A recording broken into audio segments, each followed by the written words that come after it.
Kaixo eta ongi etorriak magazinera, gaur ekainak 16 da, hortzeguna, bi elkarrizketa izanen ditugu lehenik eta behin Andoni Larralde elako kidearekin egonen gara, lan istripuez solasean eta ondotik Angel Rekalde Navarraldeko kidearekin atera berri duten komiki baten kontu solasean.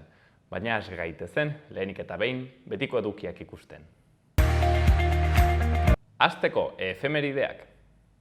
1723ko ekainaren 16an Adam Smith, eskoziar ekonomialari eta filosofoa jaio zen. Eta 1816an Lord Byronek Fantasmagoriana idatzi zien Villa Diodatin gonbidatu zituelarik Percy Shelley, Mary Shelley, Claire Claremont eta John Pildori, eta erronka bat bota zien. Gonbidatu bakoitzak beldurrezko istorio bat idatzi beharko zuen. Hortik aterako ziren Mary Shelleyren Frankenstein, John Polidoriren The Vampire eta Byronen Darkness poema.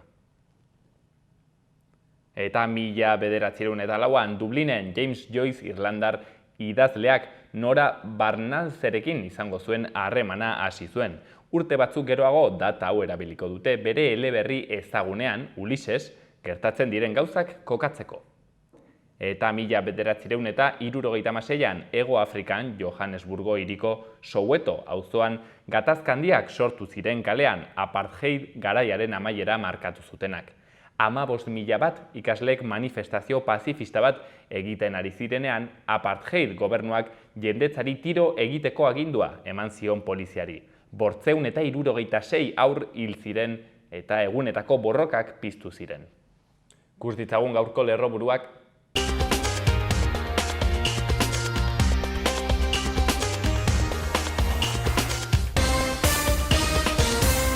Arratsalde on eta ongi etorri bertan berri albistegira. Gaur ekainaren 16 da osteguna, hauek dira Iruña herriak eta Nafarroak utzitako albiste nagusienak.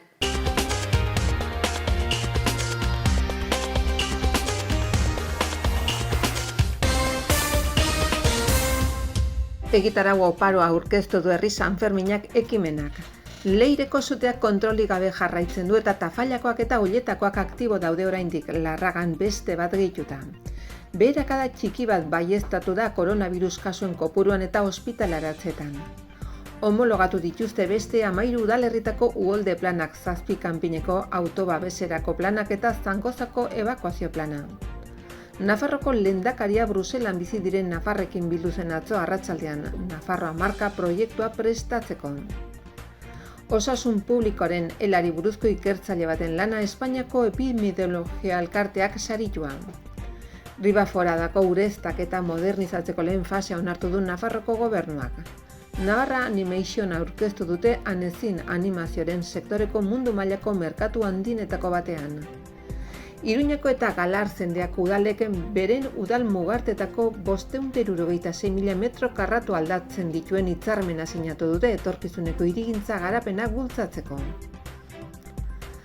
Kaleko musikak eta aurrendako jarduerek sustatuko dute hurbileko merkataritza ostiral eta larunbatean Aldezarrean, Txantrean eta Iturraman. Mugaz Araindiko Dantza Planetak klima aldaketari buruz lan egingo du datorren ikasturtean.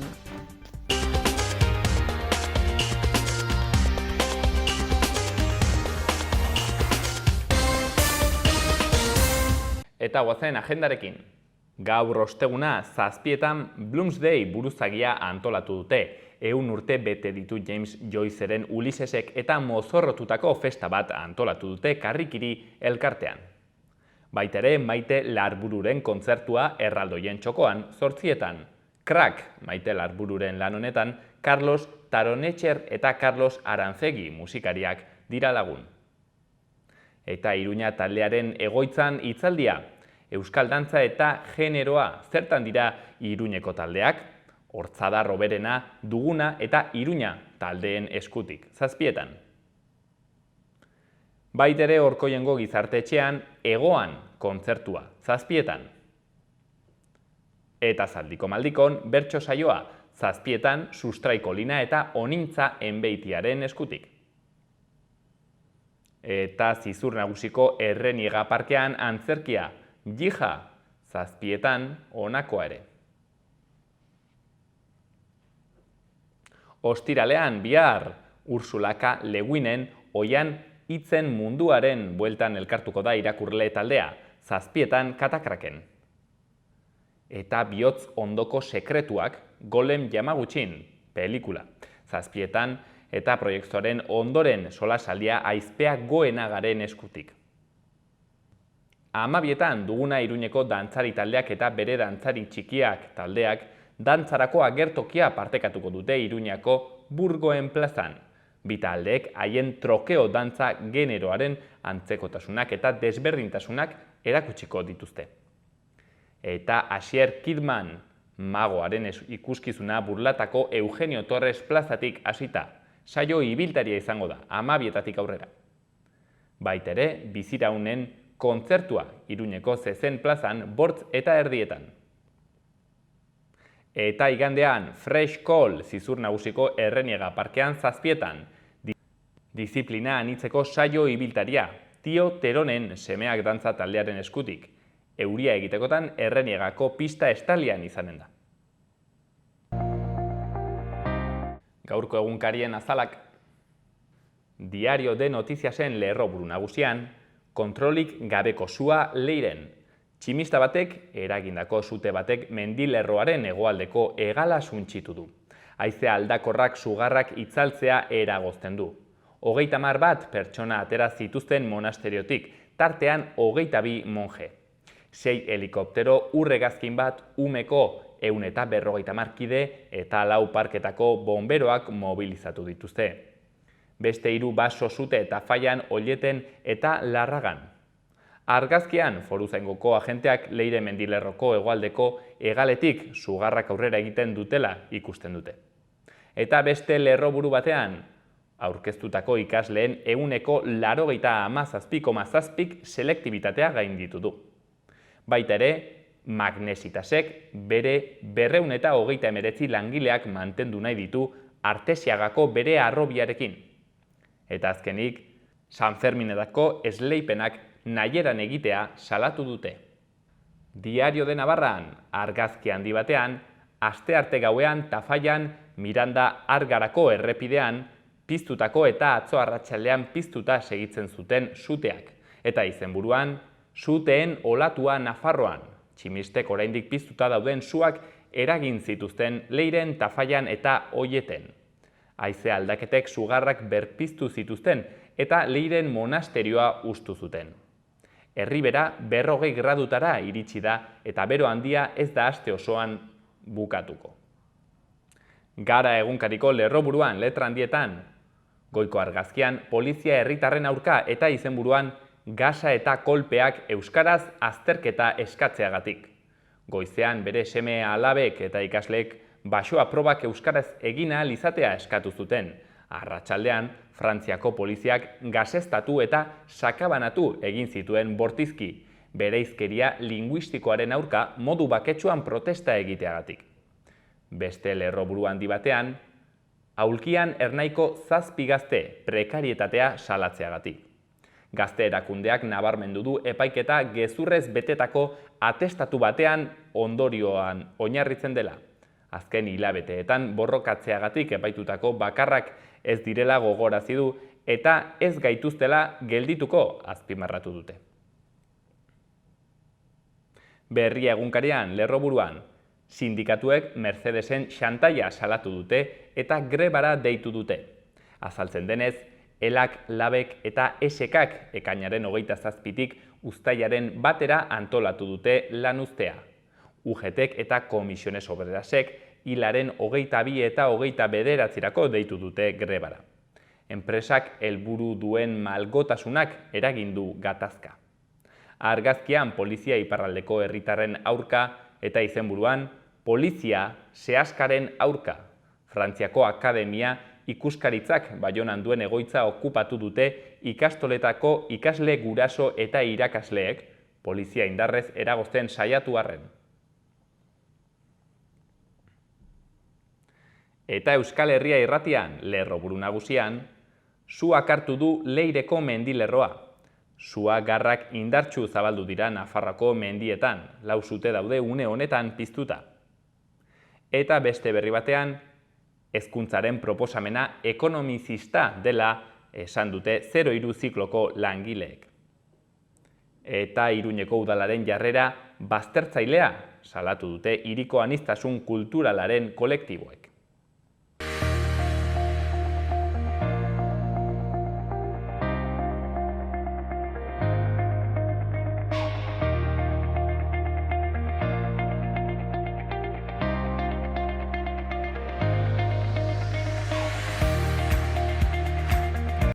Eta gaur arratsaldean gure gonbidatua Andoni Larralde da, elako lan segurtasun eta osasun arloko kidea. Arratsaldeon, Andoni.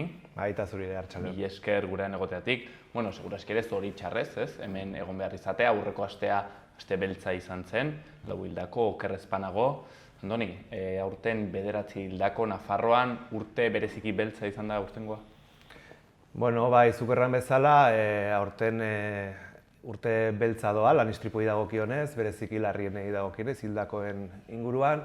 Erran behar dugu hor, honezkero 10 direla hildakoak, ze aste honetan bertan Argedasen initinere beste gazte bat hilda, lanetik etxerako bidean. Orduan aurten ja 10 dira lan istripu hildakoak, zuk esan bezala. Azken lauak edo joan den asteko lauak 2 eguneko epean eman ziren. 3 Garesen eta beste bat hemen Oiokin, eta bereziki larria da egoeraz, azken heriotza hauek eman dira nolabait prekarietate egoera larrietan, edo saiestu ahal izango ziren nolabait segurtasun neurri edo oinarrizko neurriekin, eta pixkat egoera larria da. Eta ikusita azken urtetako tendentzia ere ez da excepzio bat, baizik eta ikusten da urte batzuetatik ona, gehien bat pandemiaren ondotik ona, berriz ere lan istripuak gora doazela. Bai, karo, gero ere hori galdetu nahi nizun tasaren inguruan, ez? Erran duzue aurten, konparatuta behintzat joan den urtearekin eta igo dela, baina, karo, ez dakit aurreko 2 urteak igual bereziak izan dire, ez? Lanaren arloa geldirik ago egon da. Orduan ez dakit, hola nolabait ere perspektiba pixket luzeagoan, ez dakit, istripuen tasak gora egiten ari du? Bai, horre nolabait inflexio puntua edo jartzen dugu 2013 urtean, estadistika ofizialen arabera, hortik gora istripuak gora datoz baita ere.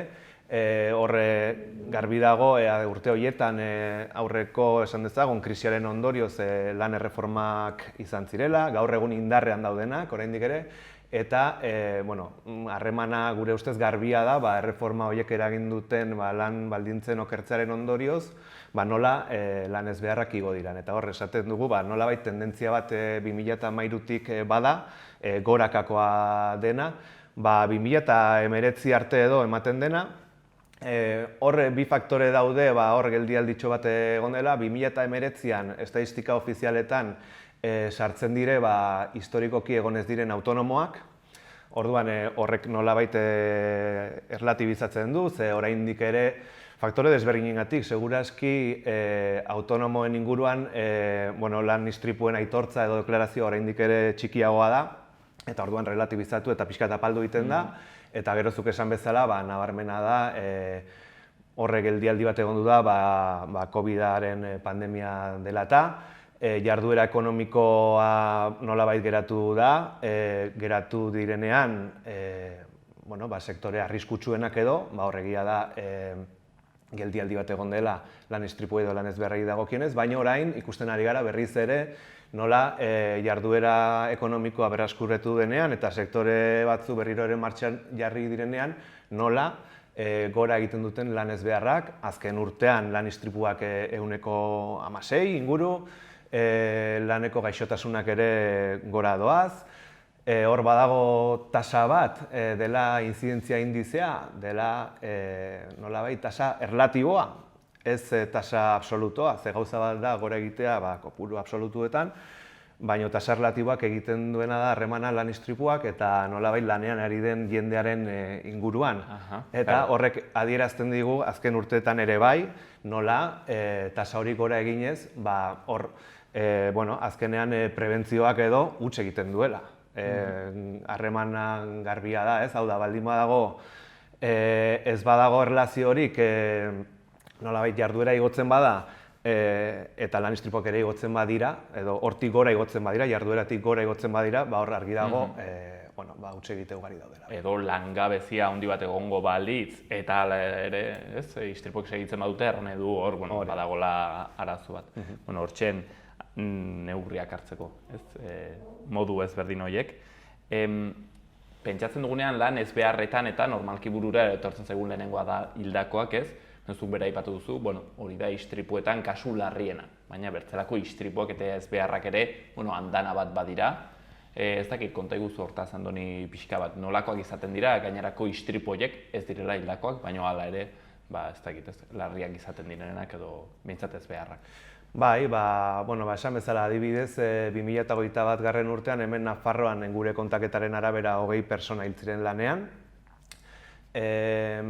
Hortik aurrera ere hainbat istripu larri egon dira. Azken urtean guztira 11.000 inguru istripu izan dira, oro har. Horrek esan nahi du, Nafarroan egunero 30 pertsona dutela lan istripu bat. Hau da pixkat, tasa edo. Eta, zehazki galdetu diazu, barkatu ja...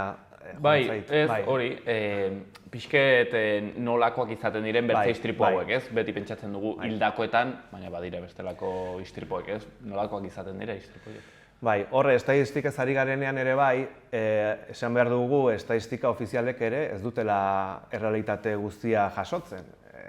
Nolabait partziala direla, ze azkenean estatistikak ateratzen dira enpresak deklaratzen duten horri helduta, bai? Eta hor argi dago, nolabait mutuak ere sartzen dira jokoan, mutua patronalak edo, ez? Hau da, lan istripuak eta lan gaixotasunak kudeatzen dituzten enpresari elkarte horiek, eta beraiek nolabait bere lana ere egiten dute, lan istripuak izkutatuz edo larritasuna arinduz ere, bai. Baina, oinarrian ikusten badugu lan istripu larrienen egoera, horre ikuskaritzak ere bere balantza egiten duenean, esaten du, urtero, Nafarroako enpresek €1.000.000 ordaintzen dituztela isunetan, araudegia ez dutelako bete, eta esaten du baita ere istripu larri eta hilgarrien ehuneko 40, ia erdia edo,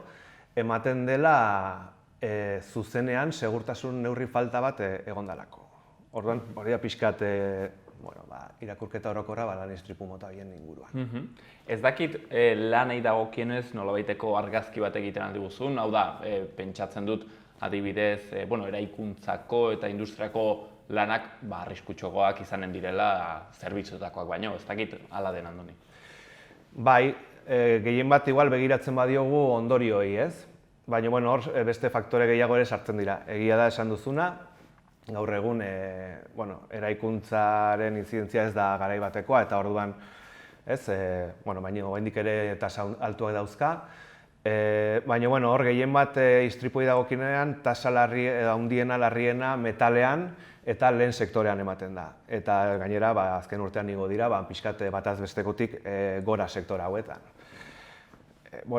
Horrek zer ikusia dauka ere oraindik pixkat lan merkatuaren eta genero ikuspuntutik nola banatuta dagoen, ez? Ze egia da oraindik ere sektore batzuetan gizonen presentzia handiagoa dela, baina hor ere, eta agian istripu horiek larriagoa dira, ondorio larriagoa dituzte, baina ezin dugu alde batera utzi inolaz ere, beste sektore feminizatuetan ematen diren lan istripuak adibidez, eta pandemiatik etorrita oso adierazgarria da, nola azken urtean zaintza sektorean eta espreski nagusien adinekoen egoitzetan emakumeen lan istripuak direla nolabait gehien ematen den sektorea, edo sektore horretan ematen direla gehien, zer esanik ez garbitasunean adibidez. Eta hori lan istripu hori dagokienean, ze hor ere badago lan gaixotasunen nolabaiteko kopuru handi bat, gehien bat emakumeetan ematen dena, gehien bat lotuta arrisku ergonomikoekin edo posturak, pisuak eta pixkat sektore horietan, hor sektore bat badago Nafarroan pisua duena, dela elikaduraren industriarena, eta hor kasu sektore horretan lan gaixotasun gehien ematen direna da, mota honetakoak. Eta hori kontutan eduki gabe, lehen esan dugu bezala, mutuak direla lan gaixotasunak nola deklaratzen dituztenak, eta azken urteetan tendentzia nabaria da, eta hor txosten ofizialek ere esaten dute, urtero gero eta lan gaixotasun gutxiago aitortzen direla, eta hori ez direlako ematen, baizik eta hor esku hartze zuzen dagoelako mutuen partetik. Eta gero ez dakit gaietik urruntzea den, zuen nolabait ere lanaren eta analisien barnean sartzen den, baina gero eta gehiago entzuten den bertze arazoetako bat da osasun mentalarekin, zer ikusia dutenak. Ez dakit hori nolabait ere lanaren osasun eta segurtasunaren arloan barnean hor sartzen den, baina egia da, gaur egun lana tertziarizatuta dagoela, eta lan handitz izaten direla oso estresanteak, zerbitzuekin ikusiak dutenak, badu segurazki ere ikusteko gero aipatuko dugun prekarizazio horrekin, baina hor ere bai badago bertze elementu bat, akaso ez da inbisuala, ez da istripu bat, erorketa bat bezala, baina baduena ikusteko osasun mentalarekin, ez da? Dudarik gabe, eta nik uste esan dezakegula, sindikatuan azken boladan edo azken bolada luzean ikusten ditugun arazo gehienak hortik doazela. Hortik doaz, hau da, lanarekin lotutako osasun mentalari dagokion arazoak dira gehien gerturatzen direnak. Ez da inondik ere kasualitatea, esan dugun epetik 2013-tik ona horre nolabaiteko neurri batzuk hartu dira, oro har ulertzeko gero eta gehiago estutzen gaituzte, gero eta garai bateko nolabait etekinak eta ere mantentzeko, hori da pixka sistemaren perversioa, eta gaur egun ondoriak hain zuzen horietxeek dira. Gero eta jende gehiago dagoela lanarekin lotutako osasun arazoekin. Claro, horre arazoa baldin baditugu lan istripu larriekin aitortzerako orduan, zer esanik ez lan gaixotasunen inguruan, amiantoa dela eta gaixotasun horiek aitortzerako orduan edo lehen aipatu ditugun arazo fisiko horiek, zer esanik ez, arazo psikologikoen inguruan, hor mutuek nolabait bere lana egiten dutelako, noski alde batera begira. Egia da, Nafarroan daukagula halako sistema berezi bat, beste leku batzuetan ez dagoena, jarraipen berezia egiten zaiona, horren baitan jarraipen berezia egiten zaio lanarekin lotutako gaitz zehatz batzuei eta tartean hauei. Esan edu horrekin da Nafarroan agian beste leku batzuetan, baino gehiago aitortzen direla osasun mentaleko arazoak. Baino ez da inondik ere egoeraren errepresentatibitatea edo ematen duena ez. Pisket, gai horrekin bukatzeko, hemen ez dugu denborarik sakontzeko arazo mentalen, osasun mentalaren kontu horretan, baina seguro badela norbait etxean pentsatuko duena. Eske oraiko gazteak flojo batzu dira, karo ez dituzte nolabait ere ezi modu disiplinatu batean, beti algo doitartean izan dituzte, eta gero pasatzen dena da, hausen. Hori esku gogorra falta izan da, pentsatuko du norbaitek. Bueno, izan daiteke ez dena dela, hori diskurso hori, eta entzuten da gainera holako diskursoa, ez bakarrik gazten aldetik, entzuten da patronalen aldetik diskurso bat, entzuten da gobernuaren aldetik diskurso bat, non hemen ardura partekatua denez, lan istripu bat edo lan ez beharren egoeraren aurrean. Zehazki, datu ofizialek berresten dute, lan istripu gehien edukitzeko arriskua duten pertsonak dira, gazteak, emakumeak eta gizonak, 24-26 urtetik berakoak, migranteak, aldi baterako enpresa batentzat edo lan enpresa batentzat lanean ari direnak, hau da, kontratu ebentualekin, hau da, prekarietate egoeran dauden gazteak direla lan arrisku gehien edukitzeko, osea, lan istripu gehien edukitzeko arriskua dutenak. Orduan, diskurso hori nolabait nahiko tramposoa da, gure ustez, pixkate bilatzen duena da, desbideratzea atentzioa. Hemen ez dago ardura partekaturik, hau da, edo ez behintzat maila berean.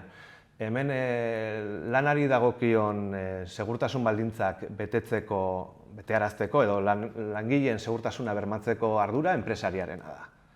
Eta hala esaten du legea berak, eta hortik aurrera administrazioarena da, hori betetzen ez dela, bermatu eta edo kontrolatu eta betearazteko neurria jartzerena. Eta hor ikusten dugu guk hori ez dela betetzen.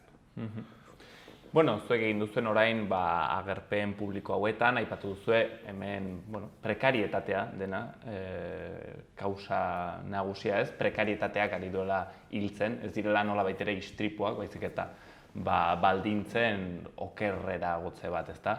Lehenik eta behin, prekarietateaz hitz bat errateko, pentsatuko dugu handizek, prekarietatea, bai, langileak beti egon gara prekario. Azken boladan prekarietatea sakondu egin da, ez dakitola argazki txiki bat egin dezakezun, Andoni? Bai, nabarmena da eta esango nuke gainera ez duela ja inork ukatzen. Hau da, esan dugun ez gobernuak, ez patronalak ez dute ukatzen, gero eta prekarietatea handiago dagoela eta horrek lotura zuzena duela lan istripuekin. Eta esan bezala, zer dago horren jatorrian daude, garai batean dela urte 2012an, 2010etik hona egindako lan erreformak, eta esan nahi dut horrek egin du soldata, bataz besteko soldata jaistea, egin du nolabait ere, esan nahi dut azkenean lan baldintzak oro har okertzea, egin du guk eskaini diogu edo saiatu izan gara akordio orokorrak lortzen. 2020an greba orokorra egin genuen, nolabait soldaketa eta arrakalarekin bukatzeko, nolabait Nafarroako hitzarmenak edo estatu mailakoen gainetik jarri eta lan baldintzak hobetzeko, eta hor patronalak ez du hortaz ezer jakin nahi izan, eta ondorioa, esan bezala, hori da, gaur egun egiten den kontratazio berriaren portzentaia handi bat, aldi baterakoa da, eta hortaz ari gara prekarietateaz ari garenean, eta horrek dauzkan ondorioak begibistakoak dira. Batzutan agian prekarietatea eta olako hitzak ez ditugu erabat lurreratzen, ezakit Andoni, ni adibidez, eraikuntzan lanean baldin badanago, nire egunerokoa nola eragiten dit prekarietate horrek, zer gertatzen da eguneroko horretan, gero lan istripuak areagotzera eramaten duena. Bai, hor garbi dago gatazka bat dagoela, plan orokorrean gatazka bat dago nolabait lanean osasuna eta batzutan bizitza mantentzearen inguruan, eta lanek edo bizi irauteko baliabidea den lana mantentzerako inguruan, hau da.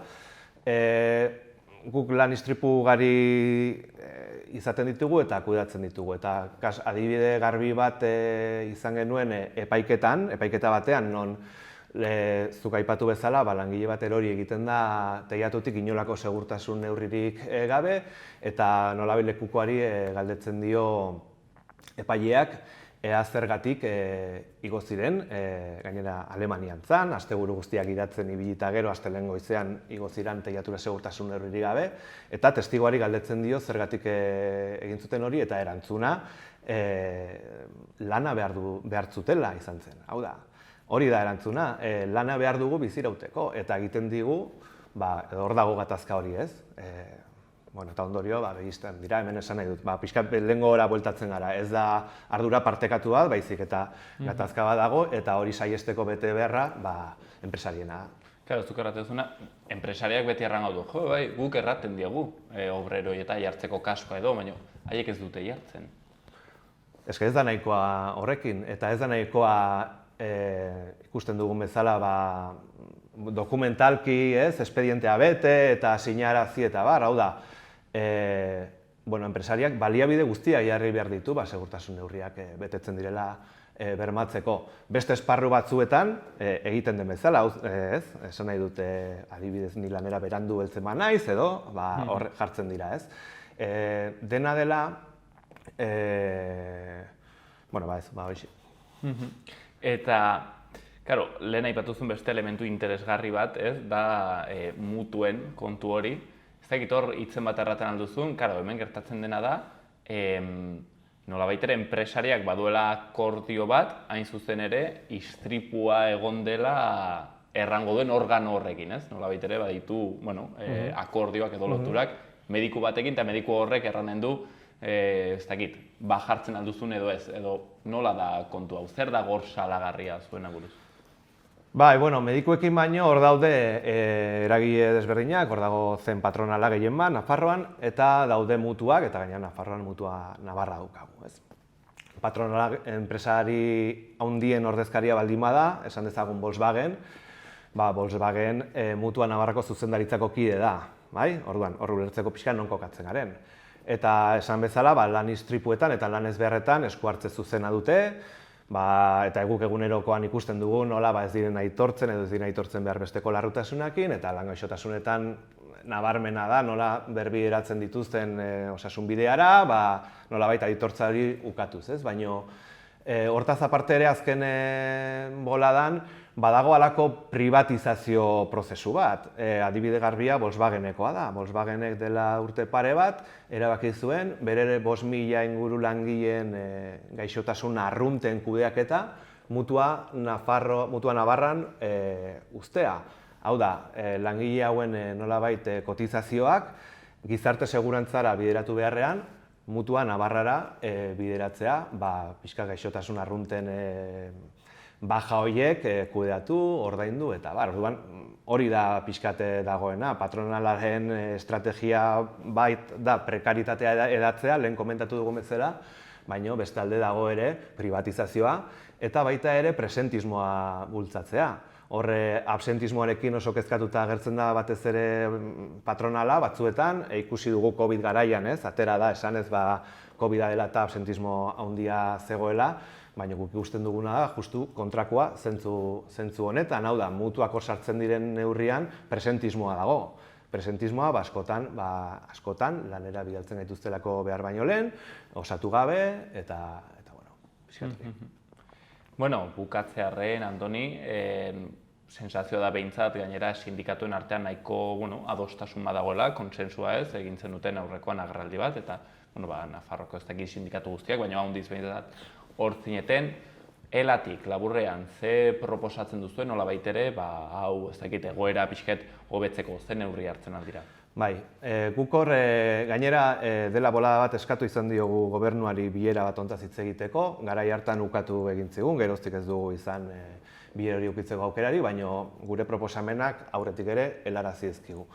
Lehenik eta behin, uste dugu pausoak eman behar direla, nolabait lan osasuneko sistema publikoa eta bertakoa bultzatzerako edo indartzerako orduan. Hor ari gara esan bezala gizarte segurantza indartzea, transferentziaen kontua ere hor dago, lan ikuskaritza Nafarroan oraindik estatu mailakoa da, eta guk eskatzen duguna da Nafarroara konpetentzia ekartzea, ez zergatik, baizik eta gehien bat ere, gauza askorengatik, baina gehien bat baliabideak handitu ahal izateko, ze hemen inspekzioari dagokionez, Europa mailako inspektore erdia daukagu. Eta ia kolapsoan daude, daukaten lankarga guztiekin. Hori bat. Orduan, hori kontutan edukita, eskatzen duguna da ere, lan jarduera arriskutsuetan, interbentzio zuzeneko bat eta handiago bat izatea, eta hor sartzen da inspekzioa, ez? Inspekzioak urtean 2.000 ekintza egiten baditu, Nafarroko 40.000 lantokitan, 5% ikertzen da urtero bakarrik prebentzio arloan.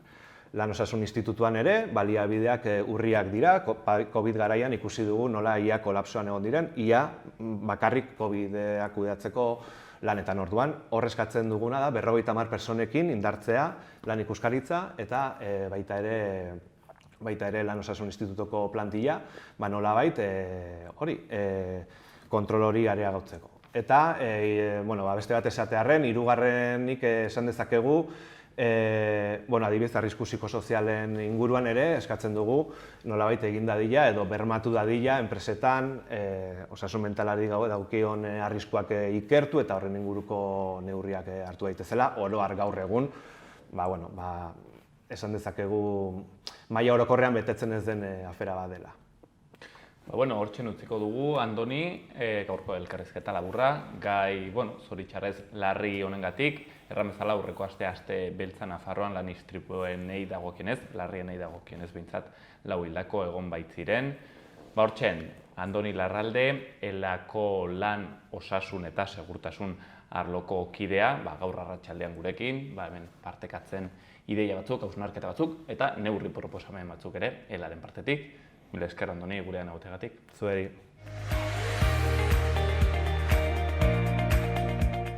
gaurko eta biharko eguraldia. Gaur osteguna bero handia egingo du eta maximoek gora egingo dute, kostaldean batez ere.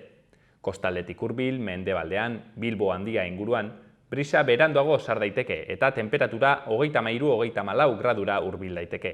Kostaldean ekialderantz ez du hainbesteko beroa egingo eta maximoak 29-31 graduren bueltan geldituko dira. Barnealdean oro har balio altuenak 38-39 gradu ingurukoak izango dira. Eta bihar hodeiak eta ostarteak tartekatuko dira. Erdi mailako hodeiak eta goi hodeiak agertuko dira eta arratsaldetik aurrera bero hodeiak ugaritu egingo dira. Mendebaldean batez ere. Eta arratsalde gau partean zaparrada trumoitsuren bat bota dezake. Hego ekialdeko haizea ibiliko da. Arratsaldean kostaldean ekialdera edo ipar ekialdera egingo du. Egunaren amaieran eta kostaldean haizeak ipar mendebaldera zakar egin dezake.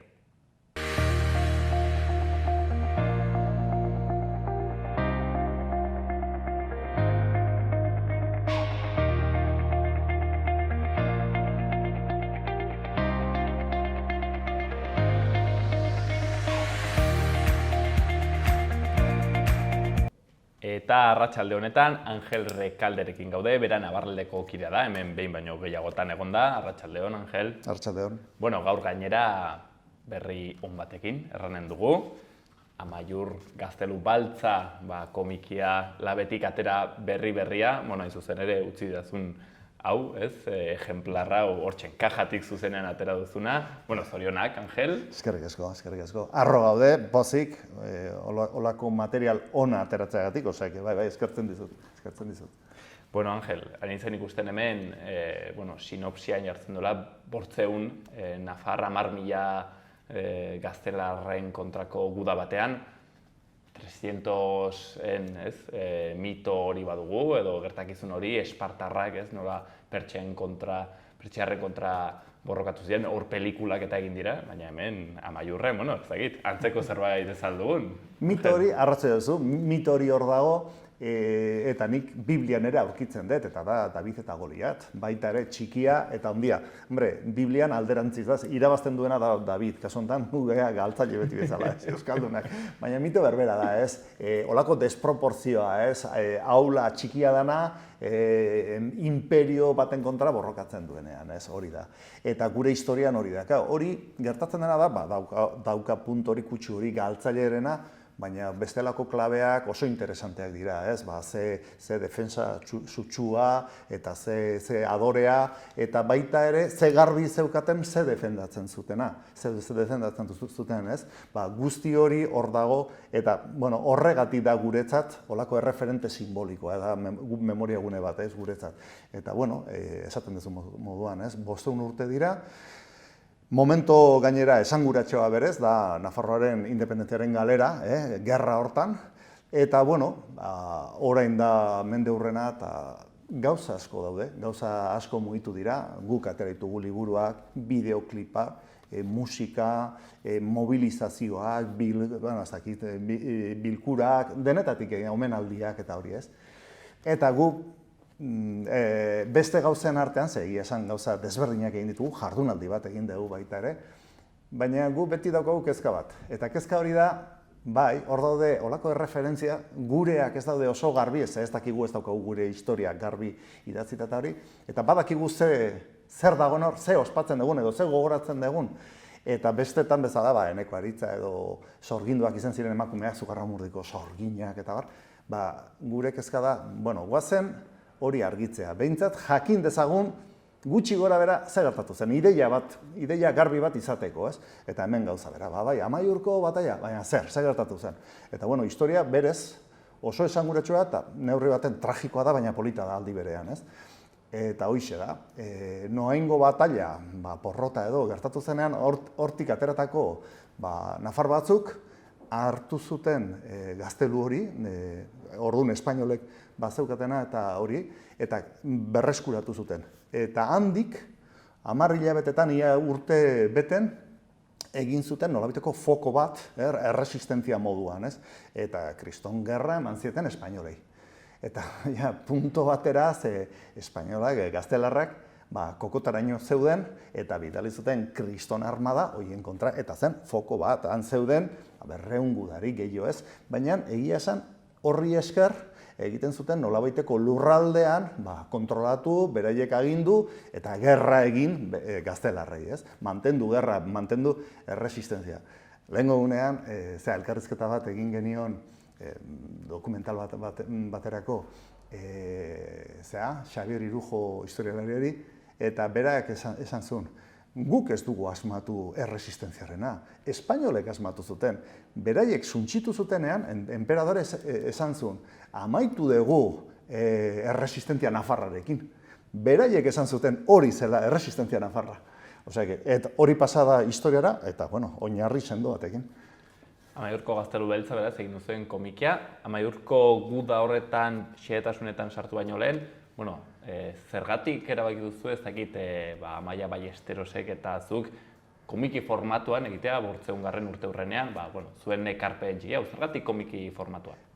Hain zuzen, esan dizunagatik ez, gure asmoa da, behintzat jakitea, ideia bat izatea, ze gertatu zen. Eta horretarako, ez duzu egingo tratado bat, edo jardunaldi bat, hori egingo dugu aparte ez, baina publiko orokorrera ailegatzeko, pentsatu genuen formatu errexena, grafikoa, ikustea ze gertatu zen ez, eta nire ustez, horretarako, komikia bikaina da horretarako, oso aproposa, funtzionatzen du, jende guztia gainera hartzen du errexa da begiratzeko, eta irudiak gaur egun gaude kultura hortan, irudien kulturan, baina funtzionatzen du. Azken finean hemen, irudi batzukin, bineta batzukin, daukazu sekuentzia bat, narrazio bat. Eta narrazioa hori interpretatzeko eta zabaltzeko errexena delako. Hor ere, aipatzen zenuen lehenago, Amaia Ballesterosek ere egin duen lana, azpimarratzekoa ez? Bai, benetan, ni hori komentatzen esaten izan, benetan lana egin duena bera da. Nik berarekin lanean, elkarlanean egon gea, eta nik eman dizkiot, nolabait, trama, ideia, datuak, baina narratibidadea berak sortzen du. Espresioekin, ekintzekin, irudiekin, bere kuadroak dira, bere binetak, dira oso espresiboak, oso ez dakit grafikoak daukate, transmititzen dute ekintza, transmititzen dute amorrua, borroka, emozio hori ikusten da. Eta, irakurtzen duzu hau, eta, momentu baten ikusten duzu, ez? Baina da, nolabaiteko pelikula lehen esan duzu, 300 borrokalarierena, hori da, grafismo hori alo bestia. Baina nolabaiteko puntu hori badu, eta gainera gurea da, hurbilago. Hori, ari naiz horitzen 300 pelikula ezaguna, lehenik ere komikia zen, eta gero egin zen superprodukzio hori ordena agian honekin. Oso ondo ideia, dirua daukagunean hori egingo dugu. Eta izenburuan, Amaiur Gaztelu Beltza, lauaxetaren... Baltza, hori da, eta baltza gainera erratea ez da gutxi, zen lauaxetaren olerkia da, eta hor bera, horren atzean badago, ez dakiten intenzionalitate bat edo behintzat badago zer erran, ezta? Hau da, ateratzen gara Nafarroatik, edo erraten dugu behintzat Nafarroa edatua zela, ez handia. Hori da. Atzo egon ginen Bizkaian komikiaren aurkezpenean, Bizkaian, eta batek hori galdetu zuen, baina hori da Nafarren historia, eta hori, guri hemen Bizkaian, zer? Eta nerekin zegon bizkaitar bat, gurekin aurkezten, eta zer esaten ez, bizkaitar eta ez Nafar. Hori gure historia, Baskoniako, Nafarroako historia da, denona. Neri berdin zait hori gertatzea, Gernikan, Bianan edo Amaiur, nere historia da, hori da. Eta hori transmititzeko iruditu zaigu oso egokia, oso oportunua dela, hain zuzen, Lauaxetak hori jorratu zuela, horregatik titulua. Baita ere, Lauaxeta poema oso indartsu bat egin zuela, ehun gudari oso sumin, ez dakit zer, ematen dio indarra, artea beti, eta poesia artea da, ematen dio indarra, emozioa, ematen du zentzu potentea edo zer gaiari, ez? Eta hemen ikusten da, eta orduan guk egin duguna da, hortik zorropatu, bi zentzu horietatik, ez? Bata lurraldetasuna, bizkaitar batek kontatzen duena, eta guk asumitzen dugu hori, ze laguntzen digu, ja irikitzen digu bidea, baina baita ere poeta izatean, eta poeta ona gainera, hau oso poeta bikaina zan, ematen dio kriston emotibidadea edo hori, ez kriston indarra zentzu hortan. Eta guretzat hori ere da nolabait hortik zurrupatu gure bideoan, gure komikian, holako sentimentuak eta transmititzeko. Nire ustez, artea beti, adibidez, Gernikan hori ikusten dugu, bombardaketa, Gernikako arbola, eta gero etortzen da Picasso, eta ematen dio una vuelta de tuerka. Beti pixkat aruntzago, eta bihurtzen da mito totala. Nola baitera azkenean, eundaka horri aldetakoa izaten alden testu batzutan ez, lortzen dugu kaptatzea edo kristalizatzea irudi txiki batean, edo esaldi batean. Hori da poesiaren indarra. Horren esan dezuna, kriston azalpena eta esaldi baten, edo hitz gutxitan, ez? Hori guretzat aprobetxatu egin gara. Amaiurko gudari dagokionez, nik ezakit nola baitere azaltzen denean Nafarroako konkista, hor demagun liburu bat dela, zenbat lerro dira Amaiurko gazteluaren kontua. Erran nahi dut agian gu bastandarro garenak pentsatzen dugu hau izan zela honetan laburbiltzen dena gaztelaren konkista hori, baina, ez dakit, ze puntotaraino izatzen zerbait, ez dakit nola errankasi anekdotikoa, marginala, historikoki ze zentralidade. Badauka, arrazoi ez, galdera oso pertinentea da, badauka alde estrategiko bat, ze azken finean hor oso ondo kokatu ziren eta hortik borrokatu zuten, eta neurri baten zentralizatzen zutelako erresistentzia hori, eta guzti hori egia da. Baina ezuk esaten dezuna, holako historia baten, hau izango zen horri alde bat, ez? Nik esango nuke, Amaiur guretzat esanguratsua da, beste arrazoi batzuengatik, ez simbolikoagoak, ez? Badaude datu batzuk, oso kuriosoak, hor gauzatu zirela eta hori, eta baina ondo pentsatzen baduzu, bere logika, bere esanahia ematen dio irakurketari, ez? Adibide bat jarriko dizut. Bata da, Amaiurren, oroitu naiz badagoela beste anekdota bat horrekin lotuta, baina hobe zuzenean azalduko dizut. Amaiurren egon zirela, esaten dute, 200 edo gudari. Egia esan, hasieran ez zen horrela. Hori hartu zutenean, han zeuden, gerra bazen, gerra internazionala, ez? Eta orduan zeuden, alde batetik, gaztelarrak, bere aliatuak, bere mercenarioak, eta bestaldetik, nafarrak, gaskoiak, frantsesak aliatua zen, inkluso mercenarioak, eta hori ez, oroar borroka hortan, denak parte hartu zuten, ez? Baina momentu baten, esan dizudana, ez? Egon ziren borrokatzen resistentzia moduan gaztelarren kontra tarte baten, eta momentu baten ja ikusten zuten, ja hori insostenible zela, bazeto zela eta ez dakitzen, eta orduan, aliatu guztiak alde egin zuten. Eta han gelditu ziren, hau batalla galduta da, baina hau gure lurra da. Hemendik ez gara muituko eta hil arte, a muerte, ez geldituko gea. Eta bakarrik gelditu ziren nafarrek. Orduan, esanguratsua da, normalean gerretan eta olako gertaeretan gauzak nahasten dira, beti daude bestelako irakurketak, kasu honetan dena garbitzen da. Hain tragiko bihurtu zen, azkenean bakarrik beraiek zeuden. Kuadrilla bat eta denak nafarrak. Eta hori oso esanguratsua da, ze esaten duzu, hemen daude gaztelarrak, nafarrak, bere lurra defendatzen, zeintzu dira besteak. Etxaiak, garbi da, irakurketa oso zuzena da. Eta zentzu hortan oso esanguratsua, hori transmititzeko. Nafarrak, etxaien kontra. Etxaia zen, beti bezala, zuazoaz Mexikora, eta konkistatzaileak, eta imperioak, irakurketa erresa da. Baina erresa da, hasieratik hor dagolako Nafarra bakarrik zeudela. Gero, garbi da, beraiek ze defendatzen zuten, horrez dago marxismoa, edo leninismoa, edo kristianismoa, edo ez dakizeo teoria. Defendatzen zuten bere lurra, bere etxea, bere herria, bere ohiturak, bere hizkuntza, berea zana defendatzen zuten. Orduan, zetozenak guzti horren kontra zijoa zen. Orduan, horregatik oso esanguratsua da esanahaiagatik.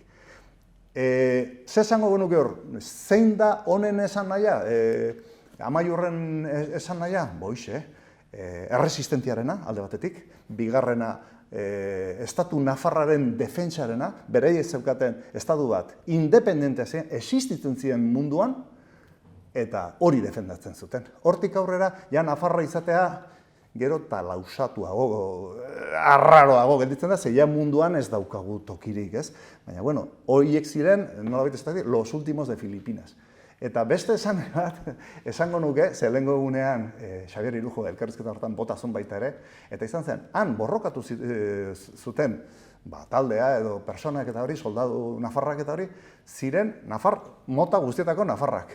Eta orduan, berarentzat esaten zen, hori da lurraldetasunaren esan nahia ere bai, eta da, han egon zirela Víctor de Mauleón, Jaime Velaz de Medrano, Miguel de Jaso, hemengoa, iparraldekoa, Benafarra, Lizarraldeakoa.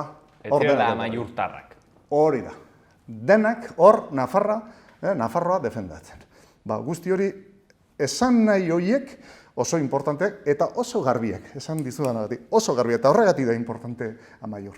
Guretzat, olako ikur, neurri baten Gernika bezala. Gernika zergatik bombardatu zuten? Olako toki referentziala zen Euskaldurentzat, Arbola, Foruak, Libertadeak, olako referentziak. Joan ziren eta matxakatu. Hor ere, nolabait baita ere, beste esan nahi garbia. Olako gauza garbia daudenean, erresago da horren gainean eraikitzea eta indarrak metatzea herri bezala, ez? Eta, nire ustez, hori da hemen daukaguna. Eta hori ez, gainera, nolabait ere bere ikaragarritasuna erranen dut, ez zarako gerra bat simplemente aurkitzen direla hor nolabait ere, ez dakit ez, hor mendi batean eta hasten dire guduan, baizik eta haiek bazakiten, zer zetorren, bazakiten 300-500 zirela, besteak zirela milaka. 300 ez. Esaten da, besteak junda zeuden, eta gainera gaztelua zen, hemen ikusten da rekonstruzio bat, eta ez zen kristona. Hemen sartzen ziren berez, 50 persona normalean, momentu hortan bilduko ziren gehiago eta hori, 100 edo 200 tarte hortan. Eta besteak, dokumentatuta daude, 12.000 ejertzito bat, 10.000 soldaduko ejertzitoa. Hor geratzen zaren momentuan, ez zara geratzen guda irabazteko esperantza batekin, bertze zerbait dago hor. Bai, garbi da, beraiek bere azan oso tematuta zeuden eta bazekiten. Eta, izango zituzten esperantza bat beti, etorriko dira guri laguntzea, ez bagaude, ez da inor etorriko, eta bar, ez zen gauzatu. Baina bai, beraiek egon ziren, konsekuentzia guztiekin, han gelditu ziren. Angel, gaztelu horretan zauden 100-200 pertsona horiek euskaraz hitz egingo zuten? Garbi ez dago zalantzarik. Baita ere, hitz egingo zuten frantsesez, kartetan agertzen da, hori da beste detaile bat, hemen erabili duguna, eta da, badagola olako testigantza, olako dokumentoak, ez? Han, euren artean erabiltzen zituzten komunikazioak, gutunak, gorde izan dira, dirudienez soldadu batek jaso zituen, eta gero gaztelarrak erabili zuten hori jendea prozesatzeko, ez? Eta testigantza horiek hor daude. Hor daude pixkat denetatik, baina garbi da, adibidez, batzuk direla jasotarrak ziren Francisco de Javierren anaiak, Miguel eta Juan de Jaso. Horiek, Xabierrek, Francisco garbi esan zuen, nik naiz euskalduna, bizkaitarra hizkuntzaz. Garbi da, hitz egiten zuela. Besteak baita ere, ziren Víctor de Mauleón, euskalduna. Besteak ere, Lizarraldeakoak, garai hartan euskaldunak. Euren artean, garbi da, denak euskaldunak zirela. Horrez dago zalantzai, eta gainera Elizondon, baita ere. Gudari dagokionez, bai, normalik ez gara solasten horretan, baina, historialari bat hemen dagoela, aprobetxatuz. Ez dakit, gerra pixket, guda txiki hori ez dakit nolakoa izan zen adibidez. Ez dakit ze arma erabiltzen ziren garai horretan, adibidez zuek nahiko ere akzio sartu duzue, ez? Badire Orbun, Crash, alakoak, ez? Ez dakit ze puntotaraino izan zen nolabait ere, bortitza, gerra hori, bolbora existitzen zen, adibidez galdera bat zen, bolbora existitzen zen garai horretan. Hori, guzti hori, komiki honetan esaten zut badaudela gutunak eta bar, eta dena dokumentatuta. Hemen agertzen dena da, nolabait, dokumentazio guzti horren ondorioa edo emaitza. Arantzadikoek egin dute kristonlana, Pello Monteano baita ere lana egin du artxiboan eta hori, eta orduan dena dokumentatuta. Karta horietan, esaten dute, adibidez informante batek, eta guk erabili dugu data hori, Elizondoko notarioak, Juanes batek, idazten dio Gazteluko alkaideri eta esaten dio kontuz, antolatzen ari dela zea, olako armada, eta egongo dira 10.000 baino gehiago, eta etortzen dira sakre batzukin, kulebrina batzukin, eta dokumentatuta 6 kulebrina, 2 sakre, ez dakiz zer, arkabuzeak, eta guzti hori dokumentatuta dago. Eta nola eramaten zituzten, horiek dira kainoiak, kalibre desberdinako kainoiak dokumentatuta gaur egun museotan olako piezak existitzen dira, tal cual. Eta hori alde batetik, esan behar da, baina beste aldetik, esateko baita ere, ze krudelkeria, ze bortitzkeria izan zen, barrukoak ez zeuzkaten olako armak eta hori bazeukaten, baiestak eta bar, eta kainoiak ere bazeuzkaten barrukoak, baina izan zen totala, borrokaldi totala, eta defendatzeko erabilizatu zen harriak eta dana. Eta badago anekdota bat, eta horregatik esaten duzu, badagoela olako tresneri sofistikatua, baina Bizorreia, Mirandako kontea, zauritua izan zen, momento baten hurbildu zelako, ez dakit desafiatzea, edo lako zozer, errenditu favorez, ordua ez dakit zer, eta hori ez. Eta bota zioten harrikada, eta eman zioten ahoan.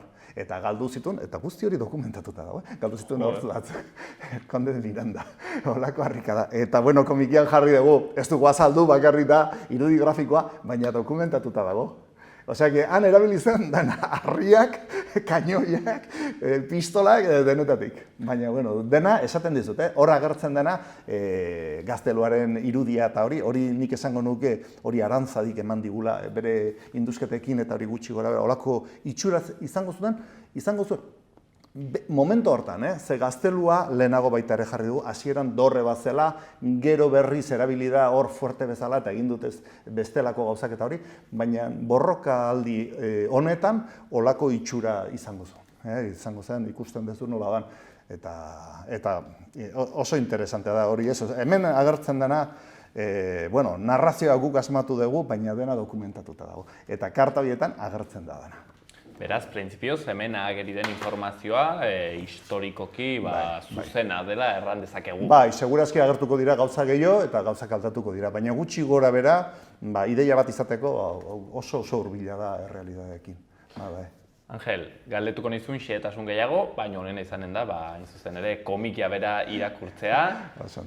Angel Rekalde eta Amaia Ballesterosek egin duten komikia, Navarralderekin eta bertze erakunde batzuekin ere bai. Bai, Sabino Arana Fundazioa kasu honetan koedizioa egin digu eta eskartzen digu, alde batetik ekonomikoki laguntzen digute, baina baita ere difusioan eta guretzat hori laguntzen digu ez bakarrik Nafarroan eta beste tokitan, baizik eta Bizkaian normalean olako gaiekin urrunago egoten direna, hori importante da. Angel Rekalde, Amaiurko Gaztelu Baltza, hortzen Lauaxetaren olerki horren izenburuarekin, 800. urte urnetan, Independentziaren galeraren 800. urte urrenean, komikitxo hau. Angel, eskerrik asko, egin duzen lanagatik eta gaur ere gurean egoteagatik. Eskerrik asko zuei, halako aukera emateagatik, ondo dago beti. Eskerrik asko.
Hauxen dena gaurkoz magazinean, ortzegun honetan, bihar ere hortzirala, hemen izanen gaituzue. Gobierno de Navarra. Nafarroako gobernua.